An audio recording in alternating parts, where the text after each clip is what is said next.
You are now tuned to BS3 Network.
All right. Welcome back to another episode of the Fourcast. May just be the two of us tonight, but we got a great review on tap for you tonight. The Smashing Machine, which is new on HBO Max. It's a film starring The Rock in I would say it's a sports role, but it's a different type of role, I would say, just showing a little bit more range, emotion, but it's a biographical sports drama film written, directed, and produced and edited by Benny Safdie. Obviously, like I said, starring The Rock. MMA fighter Mark Kerr is who this is about. Emily Blunt, Ryan Bader, and also some other actors in the film as well. So, man, we can get into this tonight. Like I said, it's available on HBO Max. Just came out. I was talking about it, and I looked on HBO, and it was there. So I didn't know how I was going to have to pay the $4 on YouTube, or you know how I was going to get to it. But being that close to the Golden Globes came and gone, but being that close to the Oscars, they're trying to roll it out to make sure everybody gets it, whether you're going to buy it or if you got something to stream it on. So I get it. Yeah. But I mean, there was a lot of reviews on this. I mean, some was kind of here or there, but they were really saying this was like one of The Rock's probably best roles. Then I was reading something else like this, like one of his biggest flops. So I didn't know anything about. As we get to some initial thoughts, looks like A-Trap should be coming on here in just a minute. They said the same thing about Black Adam, so who knows? Yeah. What do y'all want The Rock to do? One minute you don't want him to act like The Rock when he's acting, and then the next minute, oh well, it's a flop. Which one is it? Yeah, right. You don't want him to show any type of range, any type of emotion, but you want him to do another Fast and Furious though. Like, come on, we don't need any more Fast. We don't need any more of that trash, man. Yeah, please don't give us any more of that. Please stop. But I mean, I have probably over the past 10 years or so started getting into MMA. I didn't know anything about Mark Kerr at all. I don't know if you did before watching this.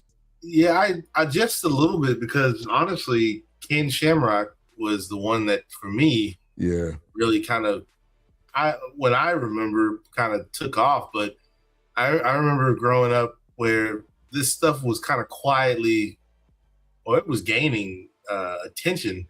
It's just that WCW and WWE and ECW, all those were still going on, and some of those people were coming over from and going back and forth, to mixed martial arts. And RIP to Bruce Lee. They credit him for being the father of mixed martial arts. But so it's one of those things where I remember him, but not a lot. It's just because the WWE, like I said, WWE Universe and WCW were were killing it. Now, when you got UFC, which it wasn't even really noted as UFC at the time, but when that style of fighting was coming on, I would remember watching some of this stuff late at night on cable. I'm just like, what is this? Yeah. I'm like, because everything else has gone off, and they would just show like some random stuff at like 2:00 in the morning. I'm just like, yeah, you're like, what is this? Yeah, I'm like, it's not because it wasn't boxing, it wasn't wrestling, and it wasn't fake. Because there was, I was like, damn, you get need, you get need in the head. That's like real blood, it was real crazy. broken bones. Yeah, right. And they, like I said, they weren't even in the octagon yet. That didn't even exist. And it wasn't even ready. It was just in the ring. So, no, I didn't know much about him. I really enjoyed this, learning about it, and I felt like, I felt like it also touched on things we see with other athletes. You see them rise, you see them fall, they get back up, and then they get out of it before maybe falling flat on their face or before they, as they say, tarnish their legacy too much. But yeah, I enjoyed this. And A24 kept it weird. You know, they went to the dark side. Yeah. I was gonna say, man, another A24. As soon as I seen that, I was like, yeah, this is gonna be good. Yes, A24. Shout out to A24. Yeah, but this really made me think of like the Chris Benoits of the world. You know, those guys that like you knew these people were like crazy in the ring, but you didn't know these people were, you know, mentally like where they were.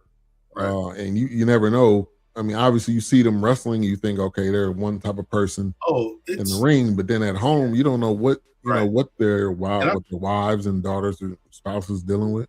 Right, and I'm sure the dark side of the ring, some of it's kind of fluffed up, but some of it is true. But if you ever watch that, which I think it still comes on TNT or USA, I don't know where it is now, but it just talks about, you know, the dark side of the ring, you know, the outside of wrestling or what they brought to the ring and you didn't know what they were dealing with.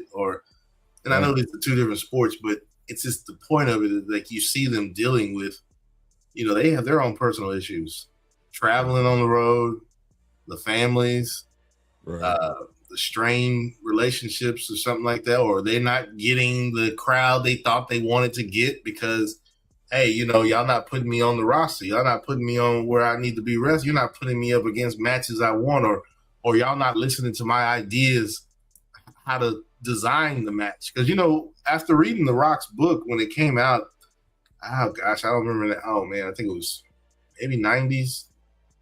Late 90s, early 2000s. It was interesting reading that book because it talked about how the guys, and Stone Cold has said this too, like how they would talk about stuff in the back. Like they would talk through it. Yeah. And then sometimes he said one guy might go off script. So that means I may have to bring him back. You know, bring him back in. They talked about how like sometimes you really had to hit a guy for real to be like, hey man, that's not what we talked about, you know. So it was pretty interesting. So it's a lot. It's a lot, but I enjoyed this. I thought it was I thought it was good because I mean we're used to with biographical films, you know, we're used to them kind of showing, you know, how they became who they were. Yeah. This was really just a period of time in his life, and they were clear. You know, this was from 1997, I think, 2000. But this guy was pretty soft spoken. I mean, he seemed like he didn't get mad. He wasn't an abuser, a woman abuser, or anything like that. He was just, you know, I think these people are very specific on how things work, and if you are to be great in this type of sport, you got to have a regiment. You got to have very specific ways that you do things.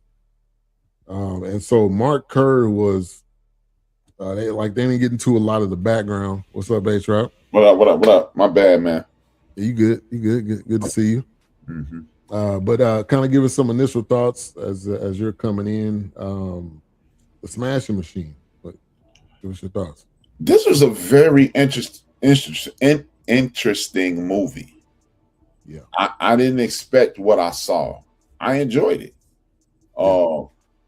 And shout out to whoever recommended this. I don't know if it was you or Wills, because I would have never watched this, man. It was a very interesting movie. It was a peek on the inside of a world that we look at these people like they superstars, but they really literally out here killing themselves to entertain us. So yeah, I really enjoyed it.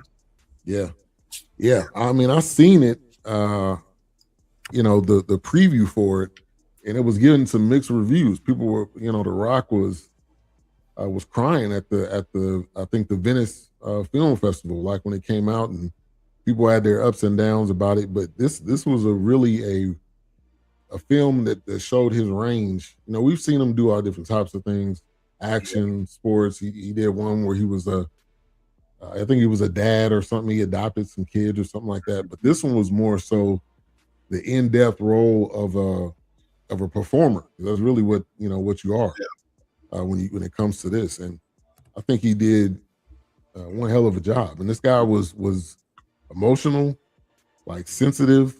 Like we don't see that side. We just see the guy in the octagon and the guy doing all of these things that we watch and we're entertained with. So I enjoyed it. I enjoyed it as well. I think it shows us that these guys are humans. When they go home, they got to deal with stuff just like you do. They got to argue with their wives, girlfriends, and then they got to basically come back to work and they got to fight somebody. Like your mind. Yeah. I don't know, man. Arguing with somebody and then you going right into the ring. Right. I don't know, man. You got to be mentally. You got to be right.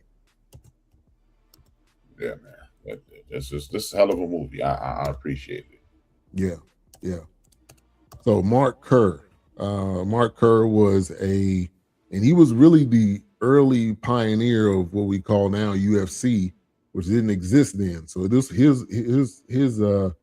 was more so wrestling in Pride FC, which was, they were along for a period of time, but he was more so one of those pioneers of the UFC and what it is now. And I don't know, I think he's been inducted into the Hall of Fame, but he doesn't get talked about enough because he was fighting in Brazil, like he was saying in that interview, where you're fighting all day or all night or whatever. You just keep fighting until somebody wins. Man. So man, to like hear this guy's story, I think was amazing. And The Rock was the perfect person. I think he was the perfect person to play this role. I don't think you could give it to anybody else. If y'all agree, disagree. Not that I can. I mean, I can't think of nobody really, because to me the next one even when they put the prosthetics on The Rock for his face, I did see like when he went to like makeup for some of the prosthetics, but I actually saw him preparing for this role on social media. Like every now and then he would say, "Oh, I'm doing this because he's a very secretive guy when it comes to his workouts too. Sometimes I notice he'll drop a few things out there every now and then, but he'll tell you like, well, I'm putting on weight for this role and stuff like that. But to have him step into that role, and like you said, they're fighting all day long, and him to kind of take on this role. I was thinking, well, I don't think Batista could do it.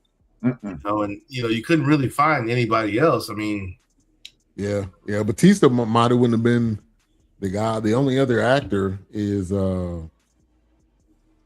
Cena, but Cena couldn't do this. Yeah, because Cena not even the same complexion. So I too short. Yeah, that would be like the 10 Commandments, like this guy. This guy, man. Get him out of here. Yeah. Come on, man. This dude ain't white. Come on. Yeah, man. Sit down, Charles. You take it from here, Charles. Sit down. But it kind of started off him coming through it wasn't like he was coming through the ranks because this didn't really exist. So they were kind of carving out their own. And I remember Pride FC, and I don't know if they were around the same time as UFC, but it was more in Japan. So you're having to travel all the way across the world. You're having to, you can't fully communicate with people, and you may not be getting paid the full amount. And like there's so much that goes into that I don't think you really fully understand. Yeah, because just think about it. When you get to some of these foreign countries, they gonna think, oh, he's just a lughead. Right, exactly. All he do is wrestle and know how to beat people. Wrestle or box or kickbox, whatever it is. All he knows is smash, smash, smash. Nobody's there to help him with contract negotiations or paying money, or even like he said, there was like some illegal shots, and they didn't care. Nobody looked into it ever. It was just like, hey man, we just here for entertainment. We're gonna parade you around these people. They paying you, filling the seats.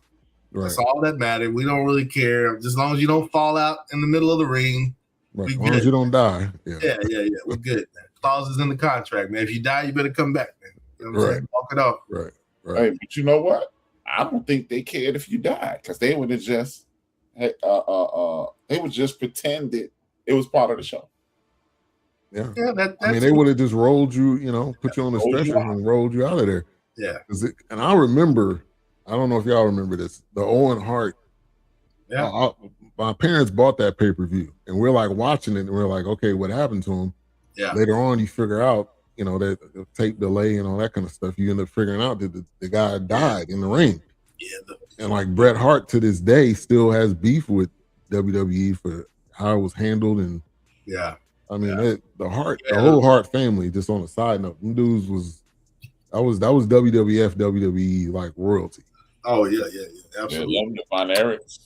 Yeah, that's what I said. They were like the next Von Erichs, man. It was a big deal, man. Yeah. The Rock talked about that in his book, and like I said, this book is probably over 23. Well, it's old now, but he talked about, there's a part in there where that's why I was saying, like, these guys talk about the stuff in the back, or they have ideas they want to try, or they want to do, and then he had went into talking about how that had happened in front of everybody. But yeah, it's crazy, man. It's like A-Trap said, man, they out here beating themselves, killing themselves every night. Yeah. Every tournament, every round. Right. And UFC and mixed martial arts is not it's not scripted at all. Oh gosh. You're fighting until you either submit or you passed out, or you still breathing? The ref got to jump in. Because I mean, when you're on the ground, like the first time I seen it, they punched you on the ground, and then they hammer. Yeah. This is like a fight. This is a fight to the death. Yeah, man. I can't tell you how many limbs I've seen broken on live TV. Oh man, they don't want to submit. Oh man, I can't tell you. They're just pulling your arm out of the socket. Man, I've seen forearms cracked. I've seen wrists blown out. Yeah. Shins broken. What's that? Shins broken. Oh yeah. The Spider Silver. I'll never forget when he kicked that dude. Oh my god. And that leg went. I was like, oh, bro. Oh yeah, it's wild, man. It's wild stuff, man. Teeth knocked out. Man, I've seen some crazy. Even if they got the guard, the teeth still getting knocked out. Yeah, man. I've seen some crazy blood. Like, I mean, they bleeding like pigs out there sometimes. I was like, God dang, that's a bad cut. I was like, how can he even see? Yeah, man, it's some crazy stuff, man. I've seen some wild fights, man. Yeah, and there was this fighter, Usman. I forgot. I don't remember his first name, but he still, I think he's still fighting now. But his tactic was he would step on your foot, and he would just keep doing it because they're barefoot. So he would just keep doing it, and it keeps wearing you over time. And then by the end of the fight, one of your toes is probably broken. Yeah. And it's like the level of tactician and that you have to be. It's just a different level. Yeah, it is, man. And then when you're a heavyweight, it's different because you bigger. So and he was a wrestler. So Mark Kerr was a former wrestler. I think he was a Division I champion. So for him, he had that grappling. But then with MMA, again, it's mixed. So somebody could be doing jiu-jitsu. You may be a wrestler. Somebody may be a stand-up like boxer. So you mix all those things together. You got to be skilled at every level. It's crazy, man. Yeah. And that's why you have some of the greats, Bones Jones, who just a crazy athlete that could do everything. Yeah, he can switch up. Yeah. Israel Adesanya, who was one of those who was great. He ended up getting knocked out lately. But some of these guys that could do some of everything. Yeah. And so Mark Kerr was kind of one of those guys. Yeah, man. I don't really watch MMA because it's a bit heavy for me, man. It's that's when I realized That's a fight. That's not an event. This is a literal cage fighting. Yeah, it's a fight. Because boxing, you jab, this dude breaking you up. Right. Man, these dudes, they going at it, man. They might as well be doing like this before the fight. Yeah. Hey, man. So, and some of the faces after they done, man. I mean, the faces is just like how. I mean, I've seen some boxing matches like that, but this mixed martial arts. Oh my! I've seen some. I know your jaw's got to be broke, man. Yeah. I mean, eyes shut. Matter of fact, I've seen one person get hit so hard, it cut him so deep that it peeled his eyelid open. See, it was, and he was just standing there talking. Yeah. Man, yeah, well, I was like, say, man, get this guy out of here. I'll be somewhere crying in the corner, man. Come on. This guy don't know where he's at. Get him out of here. I'm not built. Yeah, I'm not built for it. I remember when that whole thing first got popular, and it was bum fights. And bums fight. Yeah, I remember that. Then it was backyard fight. And like Kimbo Slice. And I was like, Kimbo knocked that guy's eye out. Kimbo Slice was knocking people's eye sockets out in the backyard. He knocked that dude's eye out. I saw that video.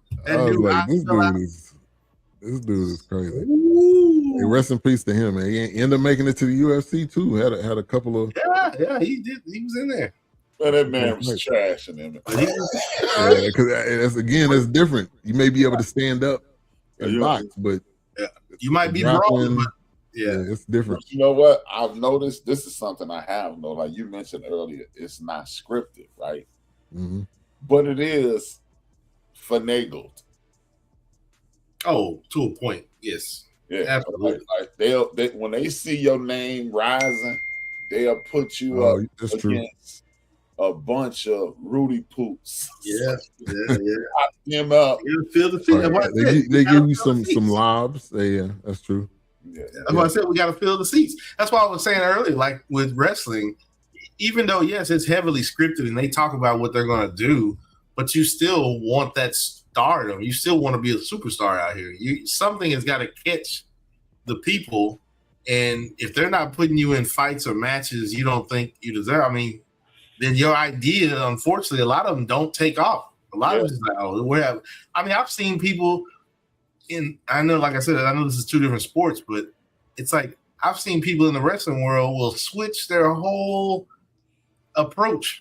Oh yeah, like they'll switch characters. One minute you pop Shango, you might be the Godfather. Went from hell. Stone Cold was like with long blonde hair. Yeah, Stunning Steve. Went from Stunning Steve to bald head Stone Cold, and it's like banging beers together. Like I'll have to switch. Hunter Hearst Helmsley. Now I had to go Triple H. It's like you had to change everything. You had to change it up. And hell, the Undertaker I think he stayed the longest character forever until he did American Badass, where he was riding a motorcycle. But Undertaker was right. I mean, and that as a kid watching Hulk Hogan. And then he goes to WCW. That was probably high school or so. Yeah, that's high school like period. That broke everybody's mind. Man, that blew our minds. It was like, NWA. Dyed beard. Like, come on, Hulk. What you doing? Hey, that was crazy. Evil Hulk. right. That meme where he's whiting in. Yeah. And then it looks like an eye. Yeah. He was writing WA. Yeah, he did. He turned around. Crazy times, man. Oh, yeah, crazy. Eric Bischoff was doing it wild over there, man. Bischoff was doing it. I didn't know he was running. He was running it. I thought he was just when you watch that Vince McMahon documentary. Oh, Eric Bischoff was it. Yeah, that dude was running. He was doing everything possible to get that edge. And he still, even though he got absorbed by them, they still had beef. Oh yeah.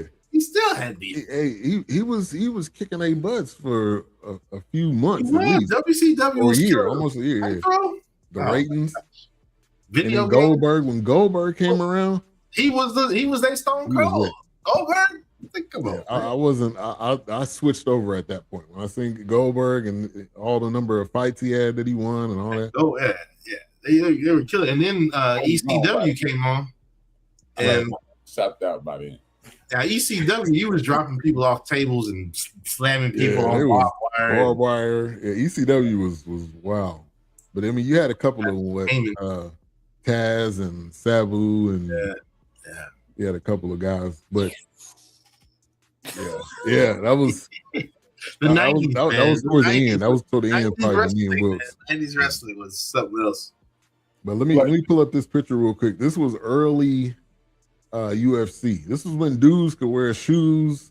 Yeah, I mean, it was hella sloppy. Okay, early on they had like this fat dudes in there fighting midgets. I mean, it was little people. Excuse me.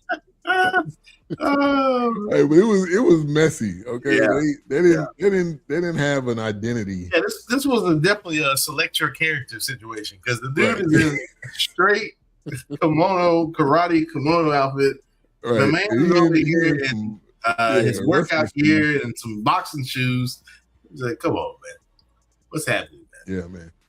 Yeah, them early days, it was different. It was different, but you know, him going to Japan and you going there. I mean, I guess he was making great money because the dude had a house in Arizona, had a pool. I mean, or even though it was early days, I mean, he must have been making pretty good money. Well, during that time, pool in Arizona ain't a big thing. Yeah. They gotta put a pool in your house to get you to live like that in the oven. And that heat. Shit, you need a pool. It's hot out there. Right. Yeah, even water hot. You're just thinking pool is okay. A pool in Arizona is literally like saying I got heat in my car. You need heat. You need AC, man. You need AC in your car. You know, it's the new car with the heat and AC. What? I still don't understand why a car fully loaded, heat, air conditioning. Well, you know, why we even got that in there? Right. Our windows. Right. That's crazy. And I like I like that one scene where he's outside and she's poolside. And he's talking about his cactus. I was like, that scene right there. And I was like, if this is not the Emily Blunt rock marriage Hollywood couple, even though I know they work together on other projects, I was like, this is gold right here. Because these two, they have been best buds since they worked on that one Jungle, the one with they were on the boat or something like that. He was the captain. Oh, yeah. It was like a Disney. I forgot what the name of it was. Yeah. Yeah, it was like it wasn't a bad movie either. Cruise or something like that, but I think it was called Jungle Cruise. Yeah, but they got that chemistry. You know, you always get those people that have that chemistry on film, and you know they hang out outside of that, and they kind of play off each other. But yeah, that was when I saw that scene. It was just he's talking, and she's just like, "Well, I don't know. I mean, I don't." He's like, "But they can't grow like that. Do you know what this is?" And he's got the big dude up here. You know, right, the dude like this talking about cactuses, like I wanted this to look like the Roadrunner. Oh, did you get the leaves out of the water? Like, you shut up. My man was like, "Hey, man, appreciate the earth, okay? All right." Yeah, man. He was very particular. Yeah. Which again, these if you're an extreme athlete at whatever level, you're gonna be a little psycho. You're gonna be a little OCD because you are very, very routine. Very routine, very regiment. Like she made him a whole smoothie, and he was like, "Yeah, I'm not doing this. No, I'm doing whole milk." Now he just poured the whole thing out. If that was his sister, man, she would have been gone. Right. She would have looked at him like he crazy. I was like, you know what, fool? You know what I just did? You know how much time I spent doing this? Right. Yeah. Well, I'm actually doing banana and a half. I'm doing banana and a half. And so soft spoken. That was like to me that was the amazing part of this. Yeah, I was waiting for him to hit her in the mouth. I was waiting for her to have a black eye, but he never did. Now he hit her. Ain't gonna be destroyed that door. But, man, he hit her. Ain't gonna be no black eye, man. Ain't gonna be no black eye. He hit her, man. Yeah. They'll be they gonna be sad walking and slow singing. Yeah, blackout. She about this big. Right. Go flying over the couch, man. Sit down. Exactly. When he had that roid rage, I thought he was about to. Yeah. Yeah. Oh, yeah. I thought for sure. I was like, it's best that he hit the door. Yeah. That's it. Yeah. Yeah, you would have been. Yeah. It had to bury you in the backyard or something. I've seen those I've seen those forearm punches, and you talking about a dude's head bouncing off the mat when they hitting you with this like that. The way he hit that door, you imagine if he would. That woman is this big, man. Yeah, he would have. She's not coming back. Don't do it, man. Don't do it. Yeah. Well, and that made me think. Maybe that was some of his background. Maybe his mom, maybe seen abuse, or is it to be that like soft spoken? He was trying to talk out his feelings. Now, obviously, he was trying to hide his drug abuse, but he was willing to talk. Like, I know not a lot of guys are willing, especially when you that athletic and that much energy and rage. And the fact that he brought it up, it was just Advil. The fact that he brought it up, he's like, "You're gonna take this in front of me, like, I'm recovering, like I'm in my." He's got it. Hello, Larry, did you hear that? You're gonna do this? Yeah, that scene right there was like, yeah. Did you hear that? Man. If my boy don't get the option for that scene, I don't know what to say, man. Hey, you hear that? I just can't. Yeah, man. What is this? It's up for an Academy Award for. It's gotta be. He don't win. Best makeup and hairstyling. Oh, okay. I'm about to say, man, because they don't traditionally put movies like this up for Academy Award. Right. I was going to say, what? Now, best actor in a drama, that's at the Golden Globes, which I think that already happened, didn't it? I think he won that one. I need to go back and watch it because I honestly really like watching awards because I love movies, and I know A-Trap is saying we need to put Hollywood on blast, and we really do because. Hey man, I'm looking for some Robert Townsend, Ryan Coogler. Well, Sinners is up for a lot of them. Hey man, Tyler Perry. I'm like, hey man, you got some people out here. You need to link up, man. It's something. I mean, A-Trap, come. Hey, something. I mean, you got a couple scripts in your back pocket. I'm sure now. I'm sure. That's what I'm saying. It was like I got two already complete. And, it just blows my mind because it's just like. I'll let y'all hit it. Probably the sequel to Pootie Tang. The long-awaited sequel. Hey, it's a sneak preview. It's Coming to America 3. No. Hey. Okay. I bet both of y'all $2 cash out so I can go get some popcorn. Zale, either one. Extra butter. Pay for some popcorn. I bet both of y'all $2 that both of y'all love this idea. $2 a piece. Okay. Oh, I'm sure. I want to hear it. I'm telling you. Because two was a reach. To if I said it out loud, somebody would steal it. All right, well, don't say it. Yeah, don't say it on here. It's insane. It ain't copyrighted. It will save that brand. I'm telling y'all, when I tell y'all this, y'all gonna go, damn, that's stupid, but it will work. Shit. Why not? They can do Happy Gilmore too. Right. All those cameos. Bro, I know you can do way better than that. So I ain't worried. Man. Me and my man, he watching now. My man Clayton Sam. Hey, this is what I've always said about Tubi, and I said this last week on Peacock because Peacock is starting to get them Tubi type movies. Yeah, but here's the thing: the movies might be outlandish, ridiculous, trash, but the amount of media and production and cameras and the time you take to film all this, whether it's on an iPhone or you got a little crew. But the fact that you filmed this in a neighborhood, got a few shots, did some editing, it is a slew of people. I'm like, how y'all recording all this? Who are these media companies? It's just like, man, and some of this stuff on that, they have series. Like, how you got 5 seasons of this? Hey, man. You got 5 seasons? Right. With an iPhone, you can shoot a whole movie. Yeah, that's what I'm saying. And I mean, look at matter of fact, when we did, what was it, Fat Tuesday? We did it on Amazon.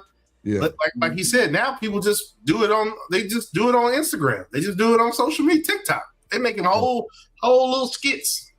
Dude, Country Wayne reached 1 billion views 2 weeks ago. That's what I'm saying. That's his whole career. He ended up getting the Netflix special from that. And doing TV. He got a Prime special. He got a Prime special too? That's what I'm saying. Look at Dorsey. Dorsey got a Verizon T-Mobile commercial. Man, these dudes is out. I'm like, you got Drewski on a whole nother level. People, the church people want to complain about it, but I gotta look in the mirror. Hey, stop it then. Hey, but here's the thing. Drewski hired a whole church. He hired singers. He got over people in the audience. He got over. This dude is diabolical. Hey, but isn't that what comedy? And isn't that what comedy is about? Comedy was about these things that you experienced in life. Yeah, pushing the limit. I've seen churches like that. I've been to churches like that. So what are you so upset about? How many clips have we seen of a guy saying, "Give this much," getting this line? If you give this much, the Lord will give you this. I've been to mega and it was a dude coming down from the ceiling. So like he ain't make none of this stuff up. He's not. Thank you. He's only pulling from what he's seen. He's only pulling from what he's. If you're offended by that, y'all embarrassed. Y'all need to look in the mirror and. Why you got a light show at a mega shirt, man? What y'all doing, man? Can we get to the Saturday, man? You got a whole light show in here, man. What's happening? Smoke machines. Biotechnics. What's happening? Yeah. Right. Yeah, man. But yeah, it's like so. A-Trap. I'm about to put into the bench on the church. Hey, let them loose. Yeah, get at me, dog. We've all seen things that we're like, what the hell is going on? We need to stop. Like we need close the doors. We need $1,000 more. We got past this basket. How many times y'all been in the church service? We can all say we've been there. I know we have. Yeah. We got past this basket around one more time because we ain't got enough. Thank you. They literally counting the money at the front on the do this to remember me table. They counting the money. They'll come around the next Sunday saying, "Well, last week we didn't reach what we needed to get. I guess I didn't preach on that enough, but we're gonna need to get this right. We need to get it today. That's what somebody needs to stand up. You're gonna need to sit your get your head out of my pocket. Right, exactly. You're gonna need to sit your down. Right. Yeah. Why you need a new jet? You don't need a new jet. Right. Sit down, Cleveland. Yeah, sit down. Man. Yeah. Crazy. Wow, man. So one of the underlining themes in this film was drug abuse. Now it seemed like they didn't say exactly what it was, which maybe that was respecting him, but it was opioids, obviously. Yeah, it was opioid. Yeah. But how many fighters have we have OD'd? Oh man, maybe we didn't even know OD'd, but I mean, I know WWE does.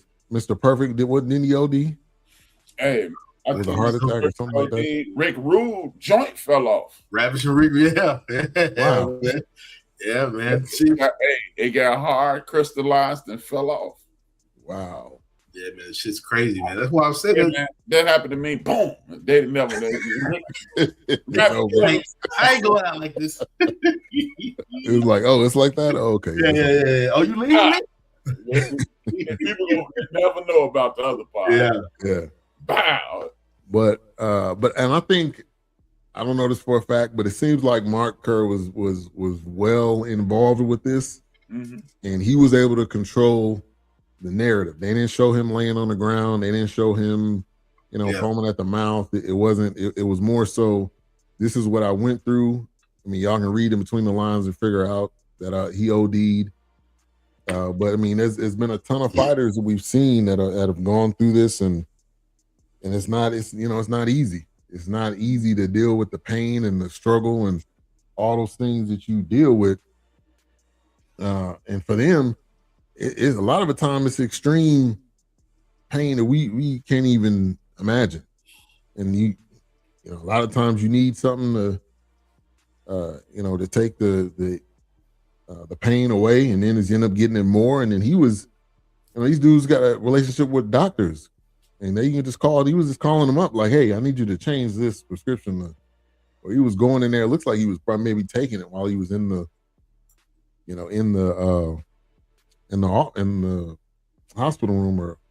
Oh yeah, I'm sure. Like I mean, he was even going through it before. Yeah, before he came in there. Yeah. He knew what to do. He knew what he was after. He knew what he was looking for. Right. Right. Yeah, man. I mean, that's the sad part about entertainment. Period. Like, yeah. And I hate to always plug my shows, but like the show that I'm in development with, where I'm gonna be interviewing more people, right? And I was talking to someone, and they was like, and they were downplaying their life, and I was like, your life is more exciting than the people you look at. We don't realize how wonderful our lives are because we're looking at what we don't have. Mm-hmm. Like, of course, like I'm Eddie Murphy's biggest fan. Of course, I want to be like live the life of Eddie Murphy with the jets and the car and the movies and the fame. But that's a miserable life because let's just say, like I went in I played the Powerball tonight and I won. The next forecast could literally be from Hawaii. You know what I mean? And we chilling. We forecast on Hawaii. We chilling on the beach of Waikiki. No one knows who we are at this moment. Yeah. But Eddie Murphy cannot go to Waikiki and chill on the beach. Eddie Murphy cannot go to Disneyland. Eddie Murphy cannot go to the grocery store. That is a miserable life. And the reason I brought that up is people who I know who have had opioid addiction say they hadn't, and depending upon the opioid, like heroin. My buddy Chris, who used to be a heroin addict, told me, he said, man, you can see your mama get hit by a bus and you wouldn't even frown. So when I see people in these movies struggling from addiction like that, I immediately go right there, like what my man Chris said, man. I'm like, wow. And it's crazy. If you think about it, man, our lives, like the person I was talking to last night, they've been to 5 different countries: Turkey, Greece, Mexico. Even though they don't consider Puerto Rico another country, it is Puerto Rico and Jamaica. I was like, do you know how wonderful that is? Yeah. But Eddie Murphy, Michael Jackson, Michael Jordan, and all of them, they can go. They can afford to get there. But they can't go there. Yeah. They just can't hop on the charter flight. Right. They get there, but you walk around Puerto Rico, you can't walk around Puerto Rico, Michael Jordan. Oh, yeah. Because you definitely going to have some people trying to get autographs, buy my fruit, buy my spices, put me on, hear my script. So, take my tape back to the United States, something like that. Yeah. So when I see these addiction pieces and these miserable lives of these would-be celebrities or actual celebrities, it makes me. That's the beauty in this. You know what I equated this movie to? The MMA version of Ray. That's good. That's good. And I just look at how we want that. I mean, I was celebrity, money, fame, but do we want that? Do we want that? Right. It's a lot that you deal with that we don't see. We just see the flashiness. We just see the stardom and the fame and the crowds and all that. It's like the movie we watched with Holly Berry. She was the boxer. Mm-hmm. We watched it, and she was trying to make sure, she had her child. Her mom was watching the child, and then she was like, "Look, I'm out here doing this. I don't know anything about anything, but I'm gonna do my best." But that was wild too. So it was just kind of like I'm struggling to be a fighter. I'm trying to be somebody out here. Yeah. So man, that's what I'm saying. I mean, this movie is the dictionary definition of do you really want to be famous? Right. Yeah. Oh, it's heavy. It's heavy. Yeah. There's a few instances. Like there's a documentary with Lady Gaga because I think she had like some kind of something with her hip, or she got it not replaced, or she's got some kind of like, I could be saying it wrong, like arthritis or something like. But it was always irritating her, and it talks about it in the documentary where she had to stay on medication for it, but she got to perform, and she's got to be. I just like with Prince. I didn't know he had some hip issues. They said he was taking stuff for his hips. Mm-hmm. Said he had some. He was having some hip problems, and so he was on these medication. Yeah, that's why I didn't know. Yeah. I didn't realize it. Yeah, and it's a lot, especially in MMA and fighting. I mean, this is, we say concussions with the NFL, but you're literally getting hit in the head over and over again. Sometimes kicked. Oh man! When Jerome Bettis retired, and he talked about how it would take him 30, 40 minutes to get out of the bed because, he trucked people. He was called a bus. Yeah. He was putting his head down. Yeah. Yeah. He paying for it, but man, he said, man, I'm hurt. It took me 30 minutes. Yeah, man. So I told you, I saw that documentary, Wilkes, when he had to buy a coach house. I mean, a ranch house. I know what you mean. Yeah. Everything that was no stairs. Yeah, no stairs. Everything was one level. Wow. And when you think of even his porch was level. Like he didn't have a step down porch. It'd take him 30, 45 minutes to get up. When you think of Earl Campbell, like just seeing him move around is like hard to watch. Oh my gosh. Yeah, man. Yeah, man. Calvin Johnson, people was like, "Man, why are you retiring so early?" He was like, "It's hard for me to get up. Like for me, I got to sit on the edge of the bed just to be able to." That's why Andrew Luck was like, "Nah, man, nah. I got $60 million. I ain't doing that." Yeah. He's like, "Nah." You see, we started seeing more and more players. Patrick Willis. I mean, at the peak of his career, it was like, "I'm good. I've done enough. You getting cut? No more." Yeah. Been in here long enough. I've done everything I need to do. That's how I felt about Romo, man. I've had a bulging disc, man. Romo out there running around. He done had back surgery and a broken collarbone. I was like, man, you got a brand new baby on the way, man. Go sit down somewhere, bro. That injury he had, he was basically sitting up, and then somebody dived into his back.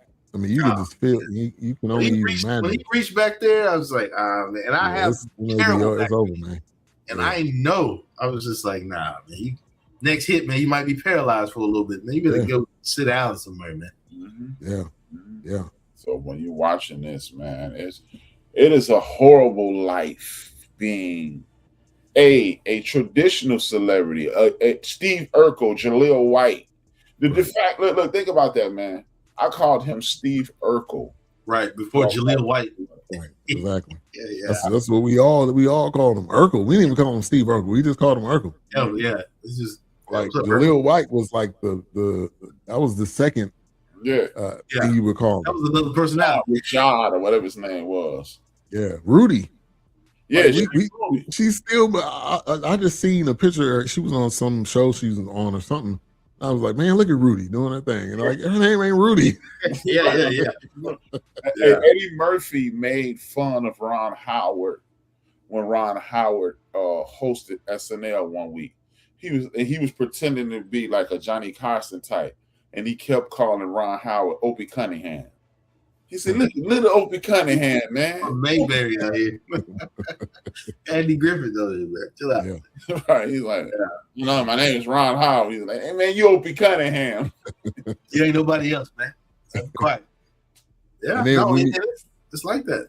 Yeah, and when you think of Mark Kerr during this era of MMA, he was famous, but he wasn't like name an MMA fighter right now, but John Bone Jones, he wasn't like that. Like this dude, he can go anywhere. You would still know who he was, even if you don't even, if you see him, you're like, okay, this dude do something. He fights or something. Right. But Mark Kerr was just in a certain area. Like when he was in Japan, they knew who he was. I mean, in the States, if he was just walking around, you wouldn't know who he was. So I mean, there was still that level of that, like he was talking about it. When you beat somebody in a fight, that level of energy and that you get from winning, it was like winning is everything. So when he lost that fight, you could see, okay, like it was almost like it was over for him. Yeah, when that reporter asked him that question, he was like, "Well, I don't know how to process that. I don't even know what to do with that." Like, it's like losing. I was like, I don't even let thoughts like that enter my mind. It was like, this is all I know is winning. Like, so I really don't know how to process that. I was like, if he said if it happens, then we'll approach it then. But he lost twice, so he didn't process it very well. That last fight, of course, everything was in his head. His coach, and then I don't know if his wife at the time, but his woman, and then it was his wife. Because remember at the end, the last scene, it says 6 years marriage. Oh, okay. So they were married by that time. But yeah, man, it's like I guess he thought, you know what, this is it, man. I've put my name out here. People know who I am. I mean, like you said, it's not that era of stardom, but he's definitely going to be noted for being one of the pioneers of the sport. Yeah, and he went into the UFC Hall of Fame in 2025. He was in the Hall of Fame in the pioneer wing because he wasn't really at that point. I think in the UFC he wasn't as big, but I mean, like without him, man, how far UFC is now? I mean, they're on Paramount, right? I mean, they everywhere pretty much. ESPN, yeah. Like before, it wasn't even. They didn't even talk about it on ESPN. It wasn't on SportsCenter or nothing like that. It was like an afterthought. That's why I was saying, like when I saw these fights, they were late at night because they were in other countries. Right. I didn't know what the hell I was even watching. I'm like, they don't have no stars on. Like all they got is. So I was like, man, they bleeding like that? I was just like, looking at them, just like, what is this? Yeah. They killing each other. I didn't know what I was watching. And then there was another one that came on in Vancouver, and this was called Dog Nights or something like that, but it was the women version of the sport. And I'm just sitting there like, wow, they really just knocking each other. I'm like, whoa, what is happening? What is this? What is this? Man? I was like, I don't know what this is. Like, yeah, it was crazy just watching. Like, I'm just like, we've gotten to this level of sports now. This is a sport. I was like, like, what is this? This is like wrestling on steroids. Killing each other. Like, what's happening? That's why I never got into it, man. Because I'm like, man, it ain't structured. That's being a big bad football player. You think you big bad football player, and I watch one match of that, you go, no, I'm an athlete. Right. Right. Hey man, especially when you seeing limbs get broken real time. Yeah. I mean, it really took a lot for them to be considered a sport. Right. People still to this day don't like it. It's animal. It's literally it's cage fighting. You put two people in a cage, and until the ref interrupts it, you just gonna fight. It's just like rounds. They got rounds. They have rounds. They got rounds.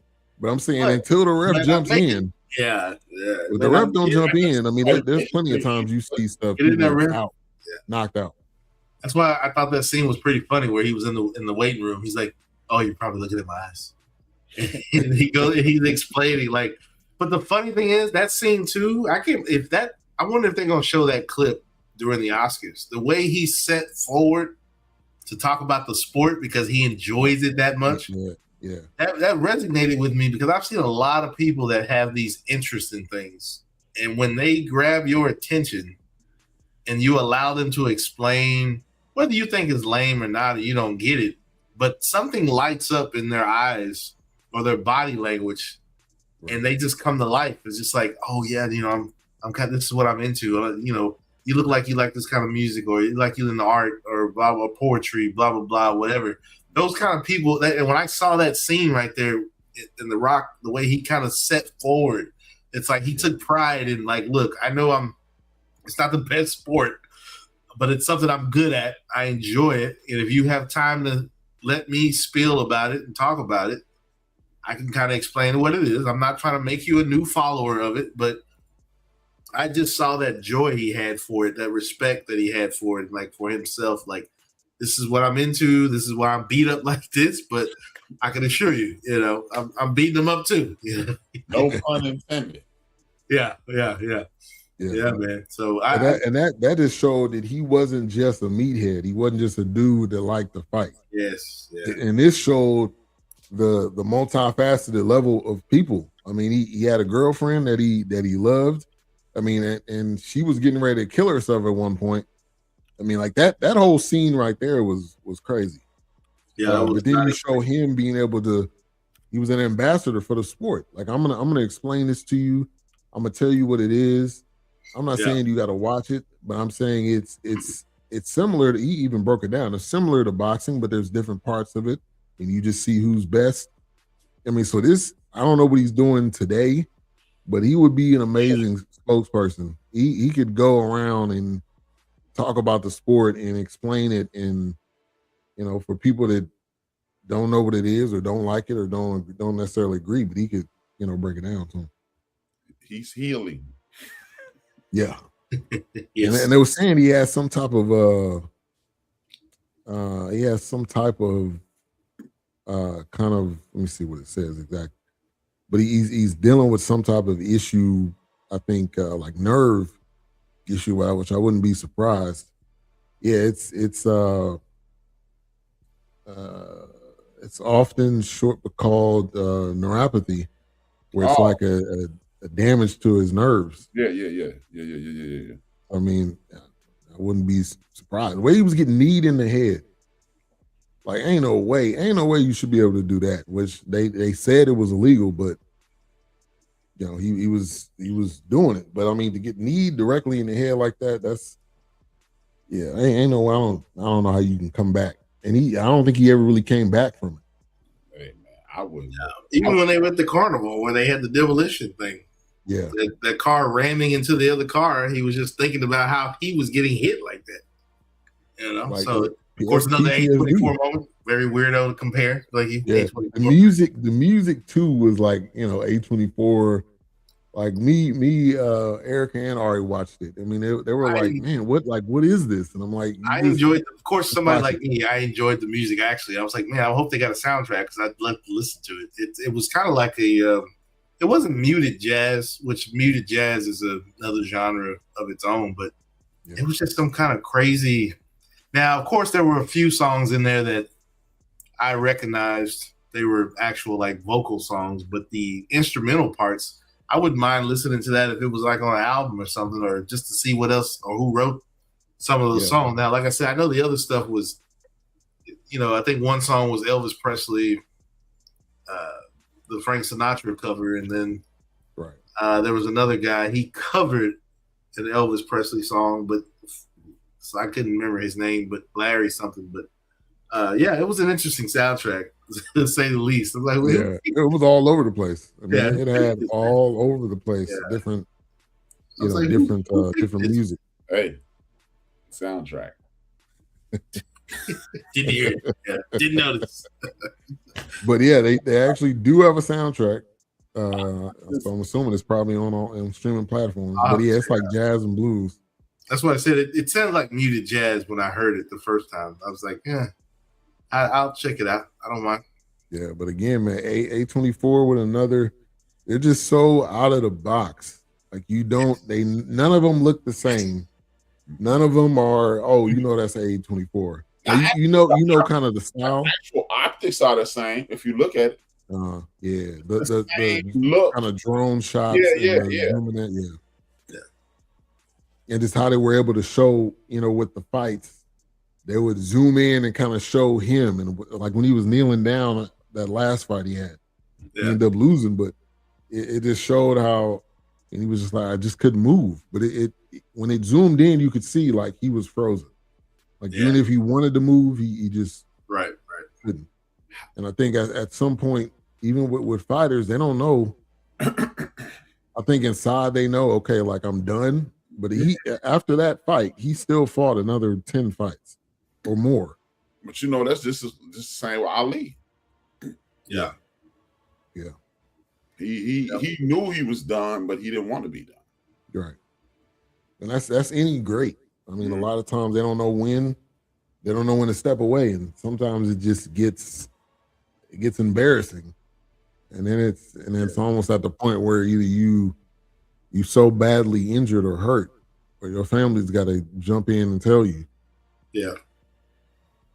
We've seen that plenty of times. Damn, man. I mean, Could you even imagine making a living at the point where you could be beat within an inch of your life and do it again? Train and do it again in another year. And now some of these boxers fighting like twice a year. Right. Like they stacking up fights. If you fighting in May, you got another fight in like August, November. You know, and you training or even if you take a year off to train for the next one. The fact is, but you still got little small fights along the way though. You still and you sparring in between.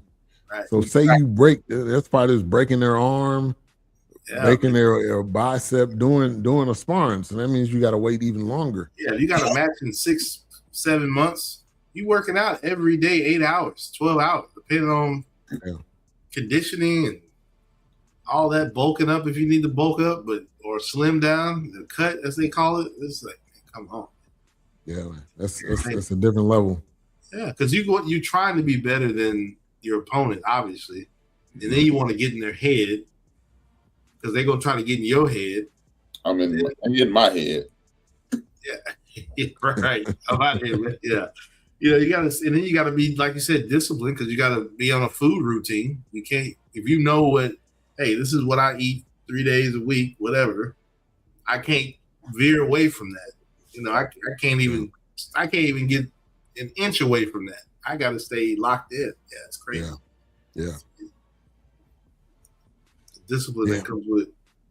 So the Smasher Machine, which is, like I said, is up for Academy Award, was won at the Golden Globes. Out of me.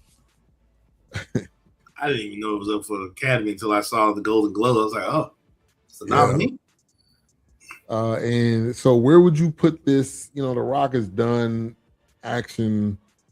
Where would you put this on? I don't mean to put ending. But where would you kind of put this on his, his ranking of films? Do you think this is some of his best work? I don't know. Go ahead. One. For me, I think I think it starts a whole nother bracket. Yeah. Because if you got an action bracket, because we all gonna know you as beat 'em up, The Rock, Dwayne Johnson, superhero, anti-hero, whatever. G.I. Joe. Yeah, exactly. So G.I. Joe, and it's like now you got a drama bracket. You had luckily he was he wasn't really the main character because Doom was trash, but it was garbage. But I think now you got a drama bracket because maybe there could be others like this, especially if he's working with studios like A24, or anybody that's, maybe a Ron Howard or a Steven Spielberg or something, or, all these newer up and coming, maybe he'll get with Ryan Coogler and do something, I don't know, but there could be some, there could be another bracket for him. Comes from America 3.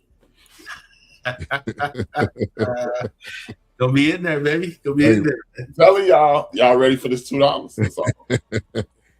I'm ready. But to go from The Scorpion King, which looked like one of the worst movies probably which ever, catapulted his, which is like one of his first roles, to this, I think this probably showed the most range. So I think you're right, Brooks. This is a whole nother. He's done Moana. Anybody that's got a daughter, you've seen Moana.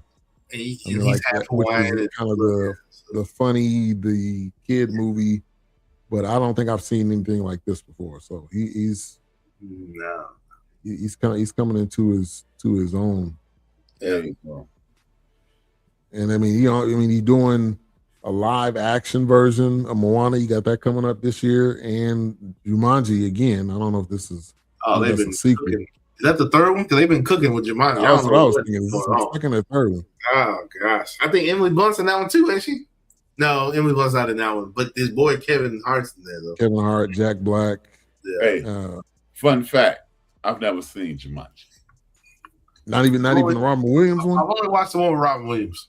Yeah, me too. Yeah. That's the only one. That's the only one to me. I'm not watching with Kevin Hart. The other ones is. I'm watching Kevin Hart. I'm not watching. Yeah, I meant theirs. Okay, yeah, I'm not. I mean, Yeah. Robin Williams. That was That was his. You can't duplicate that. If you want to if you just want to make this something completely different, that's fine. But Robin Williams was hands down one of the best. Jumanji. But this was some of his best work. And whatever criticism people got, like the Rock is killing the game, man. And he's probably at this point we can ask what he wants. Oh yeah, I mean he's still. Like, I mean they keep talking about flops and all that, but he's not gonna stop being not in demand. And especially with him now, kind of, he knows he's been around. He knows how he wants production to work. I think he did. He probably stepped back a little bit for this one, but they've always said for like Hobbs and Shaw, like he kind of had some weigh in on that, and then he had some weigh in on Black Adam because he really wanted to play that character, and he really wanted Henry Cavill to be in it that played Superman. So he knows what he's after and what he wants, but I think maybe even in this one, he let them direct him this time, and he just kind of stepped back. But I mean, the fact that they went after him for this and the prosthetics, they changed his look. It was crazy. And I was just like, man, what is happening right now? I'm like, it's it's The Rock, but it don't look like him. So like, we were trying to figure out like what did they do? Yeah, they did stuff to the jawline. I saw videos and like how he was getting ready for makeup and having to cover all his tattoos too. Yeah, like, that's work. You got the whole like shoulder, arm on the back and on the arm. I mean, that was some great work. What if I told y'all it was 25% into the movie before I realized that was Rock? Wow, I can believe that because a lot of people a lot of people aren't paying attention until they just see the smashing machine and they don't catch the name or anything. They just what's this? That's exactly what I did. I was like, that's Rock. Yeah. It's crazy. Hey, that means they did one hell of a job on the makeup work. They got him as close as possible as they could. And of course, shout out to the A24. Now, it wasn't a weird scene, but to put the real Mark Kerr at the end was kind of it made sense because as they were telling you what was going on, they talked about how people said they still knew who he was. Mm-hmm. Because even when he got in his truck, he was like, all right, guys, I'll see y'all later. Yeah. So they made it seem like the fans were following him, like somebody was filming him doing this. That was a nice touch. That was nice. That was a great touch. Yeah. Yeah, that was good. That was good. Seems like he's doing well, and I think he was at the premiere or the Golden Globes or something like that. I saw him in a tuxedo. So they definitely had him along, so it was good.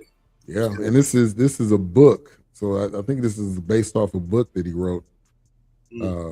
So yeah, man, hopefully he's doing well. Seems like it. I mean, with this film and with it being nominated, hopefully this really catapults him. And again, he's a spokesperson. Could be a corner man. Could be a coach. Whatever how he wants to do it, man. That's how Dana. What's his name?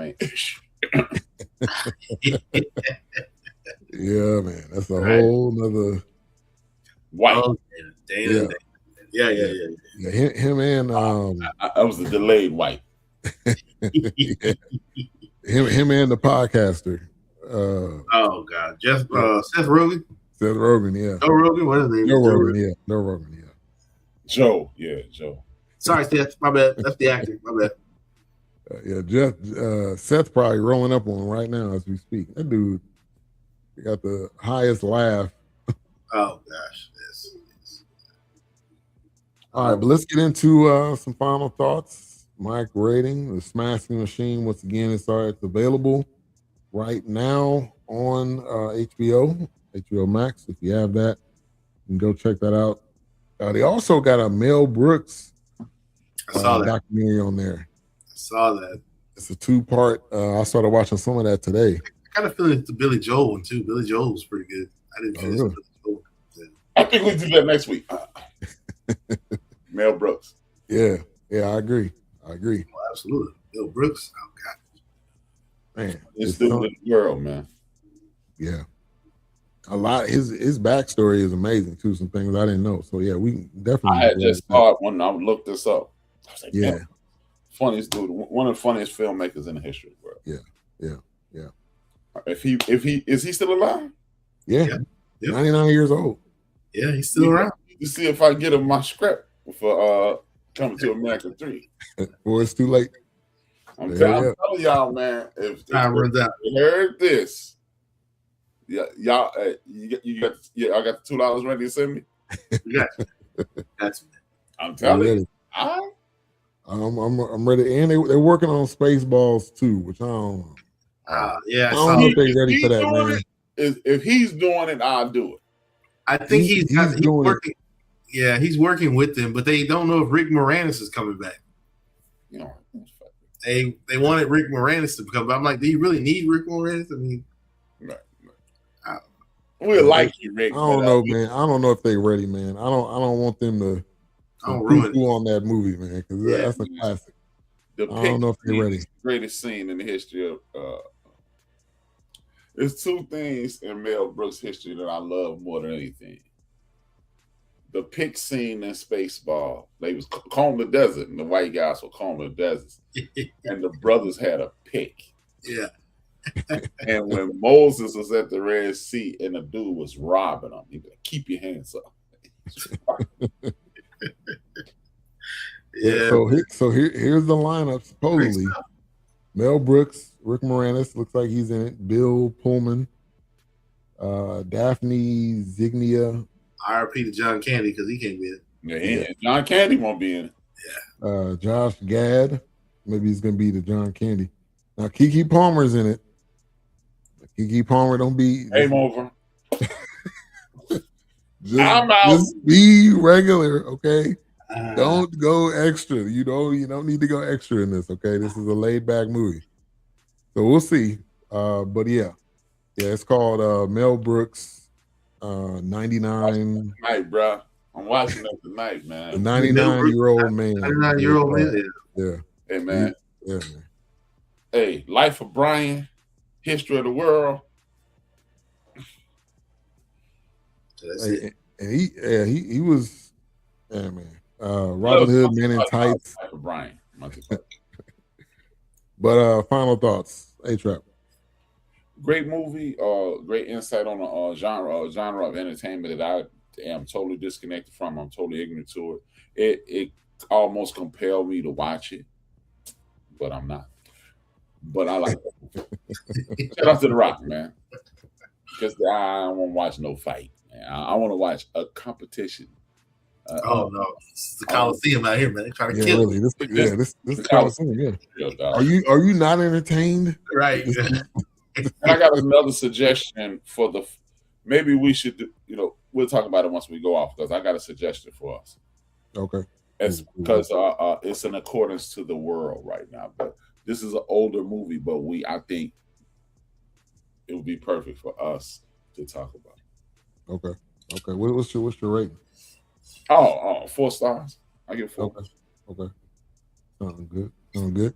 Let me give the ratings. Let's see, IMDb and all those guys. 6.4 IMDb, 70%. Rotten Tomatoes, 3.24 out of 5. Letterboxd. Wilkes. For me, I'm gonna give it I wanted to give it a 5, but I think there's just something there that, which I don't think they need to go. Like, I don't think they really needed to go too far. I'm glad they didn't have him like he's just down on his luck. He's strung out on drugs to the point where, he can't come back. And then it's a long road back. I like that they just kind of touched on that. Yeah. And the fact that he was staying strong. I'll give it a 4.5. Okay. I'll give it a 4.5. I won't say a 5 completely because, it's done well. I think the acting's done well. Emily Blunt was good and trashy in this one, so it was one of those things where it was kind of, it was nice. She played that role. Yeah, man. So she played that role to put a gun to your head, and Emily Blunt out here doing her thing, man. She's doing it crazy, killing it. But yeah, man, I enjoyed this. I was wanting to see it. As soon as I went on HBO this weekend, I'm like, dang, it's already there. So bam, let's go ahead and do that. And The Rock showed a different side of him. If we ever get around to Magazine Dreams, man, now that took me back to growing up around my father when weightlifting was a competition in high school because my dad did it. Yeah. And how he followed certain circuits and people around in these shows. So if we ever get around to Magazine Dreams, oh man, that movie triggered some things for me. But it's just yeah. And I mean, I think just for Jonathan Majors, I think we should do that one. Okay. But yeah, I mean, we can say with Mel Brooks. Mel Brooks may not always be with us, so we better do E99. We better do it next week. Yeah, he's 99, man. He done lived a full. Yeah. He don't look bad either. He don't look like about to die tomorrow. So that in the whole documentary. R.I.P. But yeah, I'm gonna give it a 4, man. I think it really showed The Rock's range and ability. My bad, man. I'm not touching that. All right, so Mel Brooks, the 99-year-old man, next week. That's on HBO. As soon as you get on there, it's right next to. That's gonna be a crazy machine. Judd Apatow is doing the sit-down interview. So man, them back and forth. Yeah, that should be good. The dude is just hilarious, man. I can't wait to when I'm 99. Yeah. When I saw that, when I watched this, I was like, oh, Mel Brooks has got a documentary. I was like, I need to. And the John Candy one is good too. If you haven't seen, that's on Amazon. I need to finish that one. That one. That one's sad because you're like, this dude was hilarious, and he just felt insecure all the time. Like he never felt like he was. Yeah, and all the movies he was in that short period of time, I was just like, man, this dude's killing it. Yeah, killing it. Yeah. All right. In every movie too. Yeah, every movie. I don't know if he ever played a serious. A serious guy. But you know what? That was back when, if you're a comedic actor, you comedic. I don't want to be serious. No, dog. Jokes. Yeah. You're here to make us laugh. Right. We don't need you to do nothing serious, okay? You might have those kind of movies, especially the SNL alum. When you had those guys in movies, it's like planes, trains, and automobiles. You'll have one scene where they kind of they got a little serious, humble, but in the next scene they go crazy all over the place. So that's what, like he said. I didn't watch it for drama, man. I watched it for comedy, man. Right. So Jim Carrey, knock it off. Yeah. Right. Exactly. Right. Exactly. Yeah. Stop. All right. So what you got coming up? A-Trap, End of the Bench or future show? I don't know. You don't know? It'll come to it. It'll come to it, man. It'll come to it. I will tell you what. I am rebranding my rapper with H-Rap, and I have several guests lined up, and I have my lodge behind me. My organization behind me, and it's a series called Goddess Community, and on that. I like that. Yeah. So all right. Well, rapping with H-Rap to Goddess Community, and I'm working on it. I think it's kind of what I did with your parents. Yeah, which we need that. We need that. We need that community. All right, so here's the graphic. Mel Brooks, 99-year-old man. Make sure you guys check that out. You've seen something of his. I don't care who you are, what type of films you like. You've seen one of his films. Maybe you didn't know it was him. But you've seen it's Frankenstein. All right, so we'll see y'all next week. Take care. All right.